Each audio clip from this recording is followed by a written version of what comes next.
నమస్తే,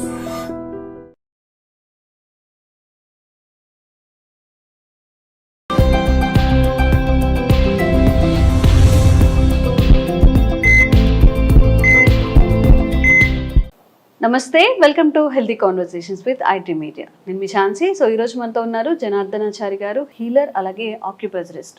సో చాలా మందిలో షుగర్ లెవెల్స్ చాలా హైగా ఉంటూ ఉంటాయి కదా, ట్యాబ్లెట్స్ వాడుతూనే ఉంటారు. ఏం తిన్నా తినకపోయినా కానీ షుగర్ హైక్ అవుతుందని చెప్పేవాళ్ళు కూడా చాలామంది ఉంటారు. మరి అలాంటి వాళ్ళందరి కోసం ఇవాళ షుగర్ని కంట్రోల్ చేసుకోవడానికి ఉపయోగపడే ఆక్యుప్రెజర్ పాయింట్స్ ఏంటో తెలుసుకుందాము. నమస్తే సార్. నమస్తే అమ్మా. సో షుగర్ అంటే ఖచ్చితంగా ట్యాబ్లెట్స్ వేసుకోవాలి. ఎంత డైట్ చేసినా కొన్నిసార్లు ఎందుకు షుగర్స్ అనేవి హైక్ అవుతూనే ఉంటాయి. అలాంటి వాళ్ళందరికీ ఆక్యుప్రెషర్ పాయింట్స్ గురించి ఈరోజు మీ ద్వారా తెలియజేయాలనుకుంటున్నా. ఏదైతే షుగర్ని డౌన్ అని కాదు, షుగర్ని బ్యాలెన్స్ చేసే ఆక్యుప్రెషర్ పాయింట్స్ ఏంటవి అనేది.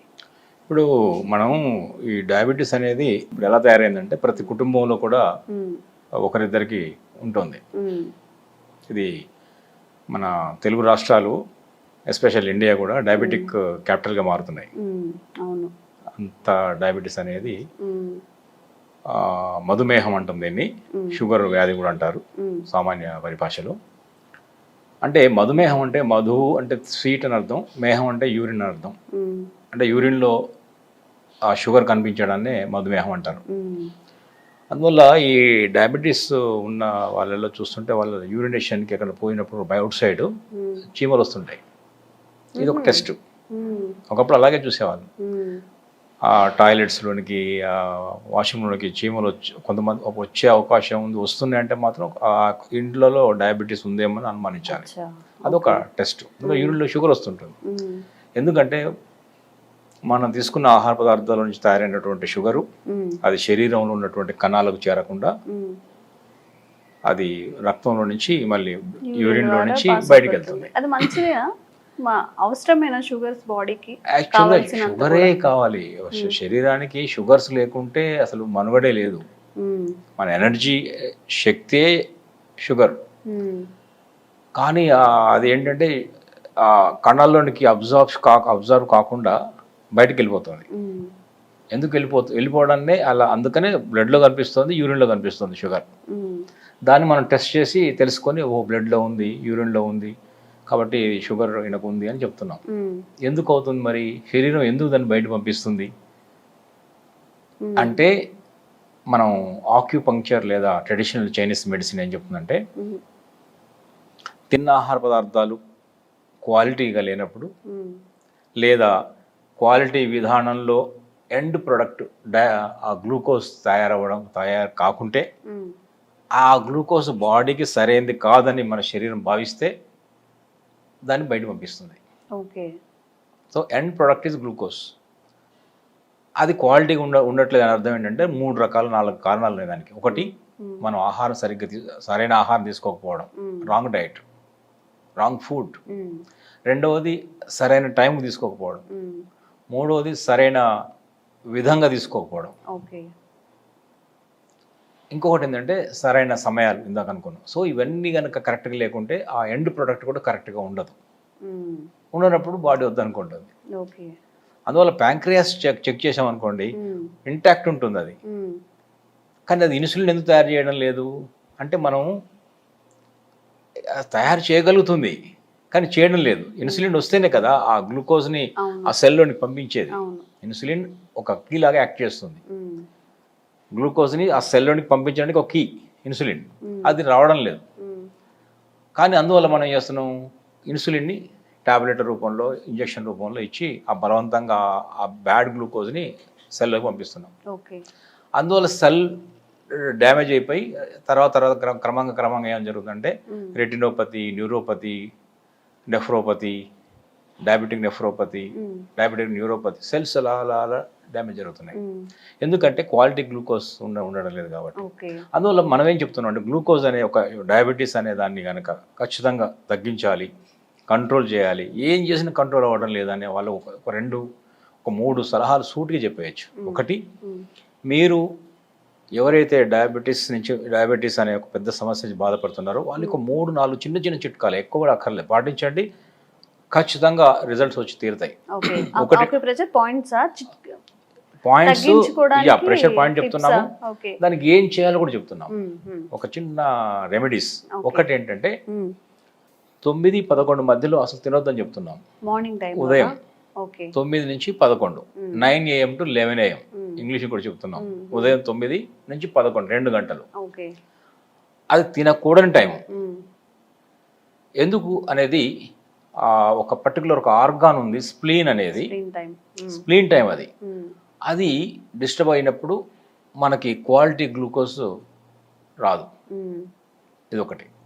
రెండవది ఖచ్చితంగా 9 before 7 to 9 మధ్యలో అది స్టమక్ టైం. అది అంటే మన ఆర్గాన్ క్లాక్ అంటాము, అవయవ గడియారం అంటాము. దాని ప్రకారం 7 to 9 ఉదయం అప్పుడు మనం బ్రేక్ఫాస్ట్ చేయాలి, తినాలి, బ్రేక్ఫాస్ట్ చేయాలి. 7 to 9 మార్నింగ్. 9 to 11 వద్దు. 11 తర్వాత అప్ టు 1:30 దాకా ఏదో టైంలో మళ్ళీ లంచ్ చేయొచ్చు. ఇది రెండవది. ఇది టైమింగ్స్. రాత్రి భోజనం మాత్రం 7-7:30 లోపు బెటర్. ఇంకా మ్యాక్స్ ఒకవేళ ఇబ్బంది అవుతుందంటే 8 దాకా మనం అడ్జస్ట్ కావచ్చు. ఒక గ్రేస్ టైం ఇవ్వచ్చు, ఒక అరగంట. ఎలా తినాలి ఇది ఇంకొక ఆస్పెక్ట్. ఈ ఒక్క టెస్ట్ని మేము మా దగ్గరకు వచ్చిన పేషెంట్స్లో అడుగుతాము. డయాబెటీస్ అనగానే మీరు ఎందుకు అంత తొందర తింటారు, మెల్ల తినొచ్చు కదా అని చెప్తాం. మీరు ఫాస్ట్ తింటారని మీకేం తెలుసు, మీకెలా తెలుసు అంటారు. ఫాస్ట్ తినడం వల్ల వచ్చిందే డయాబెటీస్. ఫాస్ట్గా త్వరగా తింటే వచ్చేది జబ్బే డయాబెటీస్. చూసారా, చాలా చిన్న చిట్కా ఇది. నమిలి తినండి. మీరు ఫాస్ట్గా గబగబ మింగేసి ఎందుకు తింటున్నారు గబగబా అంటే, నేను పరిగెత్తాలి, రన్నింగ్ చేయాలి, ఎక్సర్సైజ్ చేయాలంటున్నారు. ఎక్సర్సైజ్ అక్కడ అక్కర్లేదు, ఇక్కడ నమిలి తినండి చాలు. మనం బయట పరిగెత్తాలని ఇక్కడ తొందర తినద్దు, ఇక్కడ మెల్ల తినండి, అక్కడ పరిగెత్తాల్సిన అవసరం రాదు, ఎక్సర్సైజ్ అవసరం రాదు. అంత ఇంపార్టెంట్ నమిలి తినడం అనేది. ఎందుకంటే మన పళ్ళు ఇక్కడే ఉన్నాయి, దంతాలు ఇక్కడే ఉన్నాయి, పొట్టలు లేవు. ఇక్కడ దంతాలు లేవు నమలడానికి. సో ఇక్కడే నమిలి 32 పళ్ళు అంటాం కదా, అట్లీస్ట్ ఒక 16 సార్లు నమలండి. సగం మన మౌత్ లోనే డైజెస్ట్ అయిపోవాలి. అది ఒకటే కాదు, కరెక్ట్, అది ఒకటే కాదు. ఇందులో ఇంకొక ఆస్పెక్ట్ ఉంది. ఆ సలైవా మిక్స్ అవ్వాలి. డైజెస్టివ్ జ్యూసెస్కి సలైవా, ఇక్కడ ఆహారానికి సలైవా మిక్స్ అవుతే ఒక మంచి కైమ్ లాగా తయారవుతుంది. అది మంచి అది మెల్లగా తినడానికి వీలుంటుంది. సో మన వాళ్ళు ఏం చేస్తున్నారంటే, రెండోది నమిలి తినడం వల్ల ఊబకాయం కూడా తగ్గుతుంది, ఉబేస్ కూడా కారు. ఎందుకు? ఫాస్ట్ తిన్నప్పుడు చాలా తినేస్తాం, మెల్లె తింటున్నప్పుడు కొంత మెల్లె తింటున్నప్పుడు ఏమవుతుందంటే, కొంత ఆహారం వెళ్ళగానే కొంచెం వెళ్తుంది, టైం ఎక్కువ అవుతుంది. సో బ్రెయిన్కి ఒక ఇండికేషన్ వస్తుంది, గ్లూకోజ్ వచ్చేస్తుంది. సో మెల్లమెల్లగా ఆపేస్తారు, చాలు అంటుంది. నాకు చాలు అని ఆ ఇండికేషన్ రాకముందే మింగేస్తున్నాడు చాలా, అక్కడ ప్రాబ్లం వస్తుంది. కొంతమంది స్టమక్ ఫుల్ అయినా కానీ ఇంకా ఎక్కువగా తింటూనే ఉంటారు. ఎందుకు? ఇక్కడ ఫుల్ అది ఆ సాచురేషన్ పాయింట్ రావడం లేదు, సరిపోయిందని మన ఇండికేషన్ రావడం లేదు. అది రావాలంటే కొంచెం మెల్లగా తినాలి. Slow eating is important, slowly కాదు, చూయింగ్ ఈజ్ ఇంపార్టెంట్. చూయింగ్ తర్వాత మూడోది, మన డైజెషన్ ప్రక్రియ నోట్లో నుంచి ప్రారంభం అవుతూ అంటారు, గట్ హెల్త్ అంటాం. అది చివరి దాకా ఉంటుంది, ఏది ఎలిమినేషన్ దాకా ఉంటుంది. కానీ ఇంకొకటి కూడా యాడ్ చేయాలి, కళ్ళు కూడా యాడ్ చేయాలి. చూసి తినాలి, ఆహార పదార్థాన్ని చూసుకుంటూ తినాలి. చూడకుండా మన వాళ్ళు ఏం చేస్తున్నారంటే టీవీలు చూస్తూ, లేదంటే సెల్ ఫోన్ చూస్తూ, చాలా మంది సెల్ ఫోన్ చూస్తుంటున్నారు. డిస్కషన్ ముచ్చట్లు పెడుతూ డిస్కస్ చేస్తుంటున్నారు. అప్పుడు ఎయిర్ కూడా పోతుంటుంది, నోట్లో ఎయిర్ పోతుంది, ఆహారం కన్నా ఎయిర్ పోతుంది. మాట్లాడితే ఓపెన్ చేస్తే ఎయిర్ పోతుంది కదా. మన వాళ్ళు అప్పుడు ఉంటారు, నోరు మూసుకుని తినంటారు. నోరు మూసుకుని ఎలా తినాలంటే, నిజమే, కొంచెం నోరు ఓపెన్ చేయకుండా తినడం బెటర్. సరదాగా అంటారు నోరు మూసుకొని తినంటాం కదా. సో నోరు మూసుకొని తినాలి, సైలెంట్ తినడం మంచిది. డిస్కషన్ వల్ల ఓపెన్ అవ్వడం, ఎయిర్ పోవడం, లోపలంతా గ్యాస్ ఫామ్ అవ్వడం, ఇండైజెషన్ కావడం ఇవన్నీ జరుగుతుంటుంది.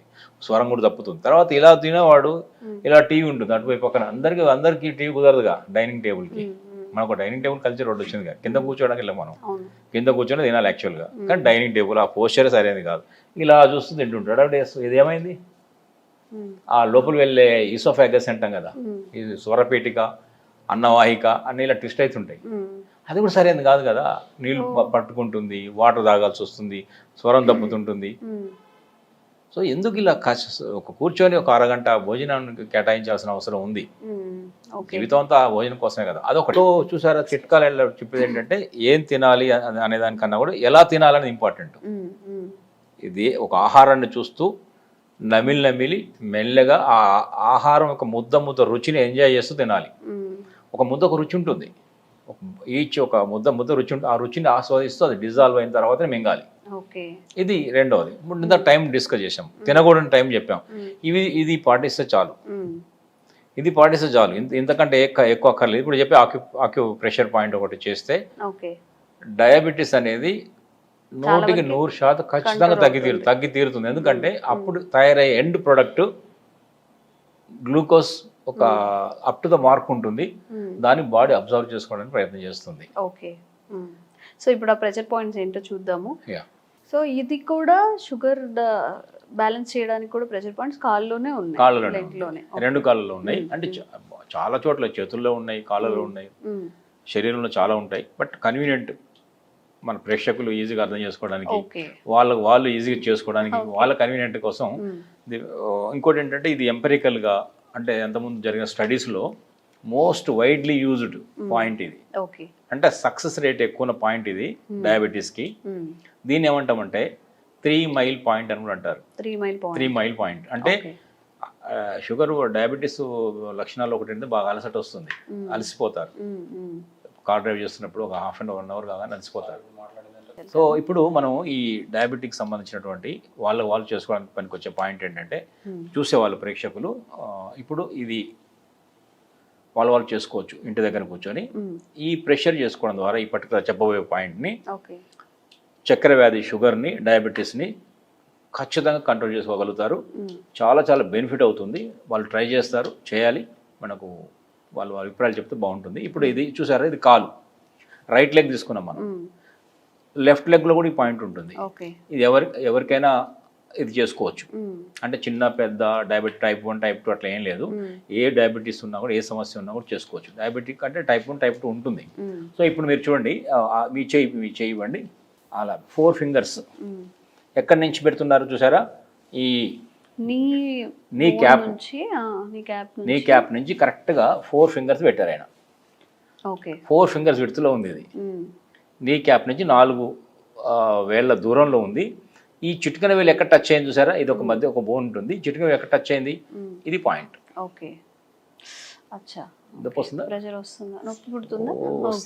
ఇది పాయింట్. సో ఇప్పుడు చూడండి, ఇప్పుడు అర్థమైంది కదా, ఇది పాయింట్. ఇది పాయింట్ పేరు ఏంటంటే ST36, స్టమక్ మెరిడియన్లో 36 పాయింట్ ఇది. ఇది చాలా చాలా అద్భుతమైన పాయింట్ ఇది. సో ఇప్పుడు అర్థమైంది కదా. మరి మరొకసారి పెట్టండి మీరు. మన మోచిప్పి ఇలా అనుకుంటే ఇలా మన 4 ఫింగర్స్ తో మోకాలు ఈ చిప్ప నుంచి నీ క్యాప్ నుంచి 4 ఫింగర్స్ దగ్గర నుంచి ఎక్కడైతే ఎండ్ అవుతుందో అది పాయింట్. అంతే. చిటికెన వేలు ఎక్కడ ల్యాండ్ అవుతుంది, చిన్న లిటిల్ ఫింగర్ ఎక్కడ టచ్ అవుతుందో, అంటే బోన్కి ఒక తీయండి, ఈ యొక్క బోన్ లా కనిపిస్తుంది, దానికి ఒక ఫింగర్ దూరంలో ఉంటుంది, బొట్టన వేలు దూరంలో ఉంటుంది, 2 కాళ్ళలో ఉంటుంది. ఇది విడుతూ ఇది ఇదంతా ఎక్కడ ఉంటుంది, ఈ పక్కన అవుట్ సైడ్, లోపల సైడ్ కాదు, మళ్ళీ చెప్తున్నాను. ఇది ఈ రైట్ మోకాలు పెట్టినప్పుడు లెఫ్ట్ హ్యాండ్ పెట్టాలి, అప్పుడే నీకు బయటకు సంగతి ఇటు వస్తుంది. ఈ చేయి పెట్టారు, నీ చేయి పెట్టండి. ఈ చేయి పెడితే మీరు లోపలికి అవుతారు. ఇది పాయింట్ కాదు, ఇది వేరే పాయింట్ ఏదో. అందుకని రైట్ లెగ్ తీసుకున్నప్పుడు మీరు లెఫ్ట్ హ్యాండ్ పెట్టాలి, లెఫ్ట్ లెగ్ తీసుకున్నప్పుడు మీరు రైట్ హ్యాండ్ పెట్టాలి. అప్పుడు మాత్రమే మీ లిటిల్ ఫింగర్ ఎక్కడ టచ్ అవుతుందో, అది 4 ఫింగర్స్ విడుతులో చిటికెన వేలు ఎక్కడ టచ్ అవుతుందో ఆ బోన్కి కరెక్ట్గా ఒక విడుతు, ఒక బొటన వేలు విడుతులో టచ్ అవుతుంది ఖచ్చితంగా, అది పాయింట్. దాన్ని ప్రెషర్ చేసుకుంటూ ఉంటే తెలుస్తుందా, పించ్ అవుతుంది. ఇది బ్లంట్ సైడ్, పెన్నుకి ఎప్పుడైనా సరే ఒక బ్లంట్ సైడ్ తీసుకొని మాత్రమే ప్రెషర్ చేయాలి, మెల్లగా జెంటిల్ ప్రెస్ చేయాలి. ఇలా ఒక 36, చాలా సింపుల్. ఒకవేళ ఇదంతా లేకుంటే ఈ ఏరియాలో సర్క్యులర్ మోషన్లో మసాజ్ కూడా చేసేసుకోవచ్చు. ఇలా చూడండి, సర్క్యులర్ మోషన్లో మసాజ్ చేస్తున్నాను. ఇది ఒక 1 మినిట్ చేయొచ్చు. అండ్ ఇలాగే వేరే ఇంకొక కాల్లో కూడా మనం అలా మెజర్ చేసుకొని చిటికెన వేలు ఎక్కడైతే ఎండ్ అవుతుందో అక్కడ నుంచి ఒక ప్రెషర్ పాయింట్, దాన్ని ప్రెషర్ అప్లై చేసుకోవచ్చు. ప్రెషర్ 2 రకాలు చేయొచ్చు. ఒక ట్యాప్ కూడా చేసుకోవచ్చు. ఇలా ట్యాప్ చేయొచ్చు, పెన్తో చేయొచ్చు, లేదా సర్క్యులర్ మోషన్ మసాజ్ చేయొచ్చు. ఏదైనా ఈ పాయింట్ని కనుక యాక్టివేట్ చేస్తే ఇది స్టమక్ మెరిడియన్లో 36 అనే ఒక అద్భుతమైనటువంటి పాయింట్ ఇది. ఎక్కడ యాక్చువల్గా దీన్ని అలసట వచ్చినప్పుడు 3 మైల్ పాయింట్ ఇందాక అనుకున్నాం మనం. ఇది డైజెషన్ని అద్భుతంగా పెంచగలుగుతుంది. డయాబెటీస్ అంటే యాక్చువల్గా ఇప్పుడు ఈ పాయింట్ చాలా క్లారిటీ వచ్చింది అనుకుంటున్నాము. సో అసలు షుగర్ అనే వాళ్ళల్లో తిన్నది ఒంటికి పట్టదు, అంత అంత బలం రాదని చెప్తూ ఉంటారు కదా సార్, ఇది కరెక్టేనా, నిజమేనా? అవును, ఈ డయాబెటీస్ ఉన్న వాళ్ళు చూసారా చాలా లీన్ గా మారిపోతుంటారు, తగ్గిపోతుంటారు, వెయిట్ లాస్ అవుతుంటారు. ఇంకొకటి బాగా నీరసంగా ఉంటుంది, యాక్టివ్ గా ఉండరు. ఈవెన్ డ్రైవింగ్ కూడా ఎక్కువసేపు చేయలేరు. అలాగే ఏదైనా వర్క్ చేయాలన్నా కూడా రెండోది వచ్చేస్తుంది, అలసటగా ఉంటుంది డయాబెటీస్. సో ఎనర్జీ సెల్కి రాకుండా బయటికి వెళ్ళిపోవడం వల్ల జరుగుతుంది అంతా కూడా. రెండవది డయాబెటీస్ ఎందుకు సైలెంట్ కిల్లర్ అంటామంటే గ్రాడ్యువల్ గా అదర్ డిసీజెస్ స్టార్ట్ అవుతాయి, ప్రాబ్లమ్స్, న్యూరోపతి, నెఫ్రోపతి, రెటినోపతి, కళ్ళు పోతుంటాయి, కిడ్నీలు పోతుంటాయి, తర్వాత ఆ పెరిఫెరల్ న్యూరోపతి వస్తుంది, సెన్సేషన్, కాళ్ళల్లో సెన్సేషన్ పోతుంది. సో అనేక సమస్యలు వస్తాయి కాబట్టి సైలెంట్ కిల్లర్ అంటారు డయాబెటీస్ ని. దానివల్ల ఏంటంటే దీన్ని ఇప్పుడు ఇందాక చెప్పిన ఈ ప్రెషర్ పాయింట్స్ ఆ డైటరీ సిస్టంలో టైమింగ్ మార్చుకొని చెప్పాము. జస్ట్ టైమింగ్, నేచర్కి అనుగుణంగా మనం కనుక ఆ టైమింగ్స్ కనుక పాటించినట్టయితే రిజల్ట్స్ చాలా బాగుంటాయి. ఒకటి. ఇప్పుడు రెండవది ఏంటంటే ఈ ST36 అనేది ఒక ది బెస్ట్ రెమెడీ కాకుండా ఇతరత్ర అనేక సమస్యలు కూడా కంట్రోల్ చేయగలుగుతుంది. ఎందుకంటే it is commanding point for entire digestive system ఉంటుంది అబ్డోమినల్లో. Large intestine, small intestine, digestion, stomach, ఈ ప్యాంక్రియాస్, ఈ అన్నిటి కూడా ఇది ఒక అద్భుతమైన ఒక కమాండింగ్ పాయింట్ ఇది ST36. అంటే ఇంటెస్టైనల్ గా ఉన్న ఇష్యూస్ కూడా, అంటే మేబీ మోషన్ ఇష్యూస్ ఉన్నాయి, కాన్స్టిపేషన్ ఉంది, వీటికి కూడా పనిచేస్తుంది అది. ఎందుకంటే పనిచేస్తుంది ఇది. అందువల్ల ఈ ST36 కనుక రెగ్యులర్ గా 2 కాళ్ళలో ఇందాక చెప్పిన విధంగా మసాజ్ చేయడం కానీ, ప్రెస్ చేయడం కానీ చేస్తే ఈ డయాబెటీస్ కి చక్కని పరిష్కారంగా ఉంటుంది. ఓకే, తప్పకుండా ఈ ప్రెషర్ పాయింట్ అయితే మీరు ట్రై చేసి చూడండి. ఎందుకంటే మన ఇండియాలో డయాబెటీస్ ఫేస్ చేస్తున్న వాళ్ళు చాలా మంది ఉన్నారు, ప్రతి ఇంట్లో ఒక పేషెంట్ ఉన్నారు. కాబట్టి ఎలాంటి మెడిసిన్ లేకుండా బ్యాలెన్స్ అవుతుంది అంటే అంతకన్నా ఏం కావాలి. తప్పకుండా ట్రై చేయండి, ఎలా అనిపించిందో తప్పకుండా మీ రివ్యూ అయితే ఇవ్వండి. Thank you so much. నమస్తే అమ్మా. Sir, one life lesson what medicine has taught you. Whatever you can do without expecting. But I really believe మన పాజిటివ్ యాటిట్యూడ్ ఉంటేనే మనం ఏదైనా సాధించగలం. గట్ ని మనం కరెక్ట్ గా డీల్ చేసినట్లయితే అది మనకి పాజిటివ్ హార్మోన్స్ ని రిలీజ్ చేస్తుంది. షుగర్ వచ్చిన వాళ్ళ పరిస్థితి ఏంటి? పొట్ట దగ్గర పెరిగితే దాన్ని ఆండ్రాయిడ్ అంటారు, ఆండ్రాయిడ్ ఫోన్ కదా. అసలు థాట్స్ ఎందుకు వస్తాయి? బ్రెయిన్ డెడ్ అంటే దానికి ప్రపంచం అంతా కూడా కొన్ని నిర్దిష్టమైనటువంటి లక్షణాలు. మానసికంగా ధైర్యంగా ఉంటే క్యాన్సర్ జయించవచ్చు. You are a doctor for a cause sir, అంతే. వాళ్ళకి వచ్చిన ఆదాయం కాకుండా ఫ్రీ సర్వీస్ ఎంతమందికో చేస్తారు.